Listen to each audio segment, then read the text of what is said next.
and girls, we are excited to bring a new unit to you this week. We are working on soccer, and more specifically, we are going to be working on dribbling. All right, but before you practice your dribbling, there are a few cues that we're going to talk about to help you be successful when you dribble.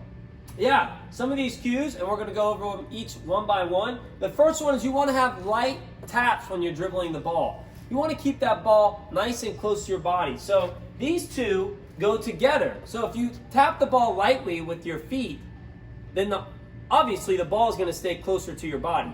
Coach, why do you think we want to keep the ball close to our body when we're dribbling? Well, when the ball is closer to your body, you're going to have more control over it. And especially when there are other players around you, like defenders, you know, it's going to be harder for them to take the ball away from you. So if the ball is close to you, you are going to have more control over the ball, and you're going to be able to make those offensive movements. And we're going to talk about offensive strategies in just a second.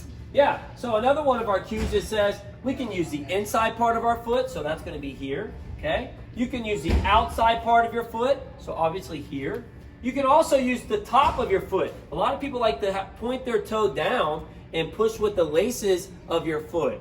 And also, you can use the bottom of your foot to roll the ball either backwards or forward. So you can use all parts of your feet, but the one part you really don't want to use is your toe, okay? The toe just causes you to lose control of the ball. So please, use these four parts of your foot to have the most success when dribbling. What else, Coach?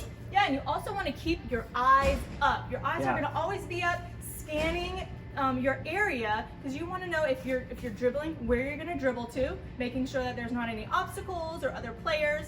And when we move on to passing and other skills, keeping your eyes up is going to be really important for you to be successful. You also want to have peripheral vision. Periffs, baby. Periffs. If you're dribbling and you're looking down to see where your ball is, you're looking forward, looking around, you also want to be aware of what's around you and where your teammates are too.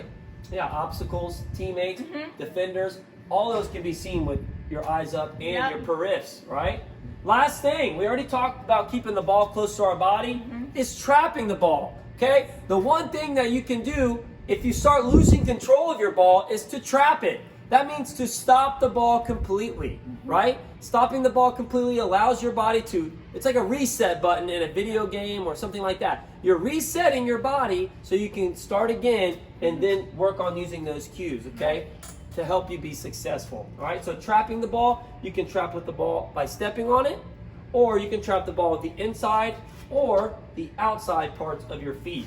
So this week, your goal is to be able to apply dribbling cues. So you're going to apply these cues to using offensive strategies. Well, what are some of those offensive strategies we're talking about? Well, they're our movement patterns we learned last week. See, things that we teach you last week are going to tie in with things that come into the future, right, Coach? So talk about those movement patterns and adding them with our cues. Right, so if you remember from last week's videos and PowerPoint, we talked about different pathways. We talked about different directions and different speeds that you can move at.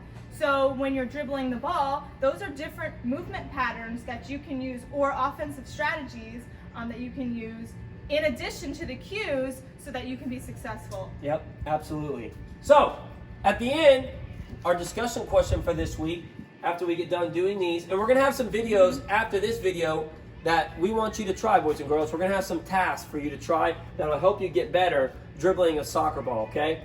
So stay tuned after this video for those. Also, at the end, we want you to do a hot question. So we want you to think about when using these movement patterns like pathways, speeds, change of directions, okay? Which dribbling cue will give you the most success, right? Which one of these do you feel will give you the most success when you're changing your pathways, when you're changing your speeds, when you're changing your directions? We want you to type it out and give us your answer on the discussion board, okay?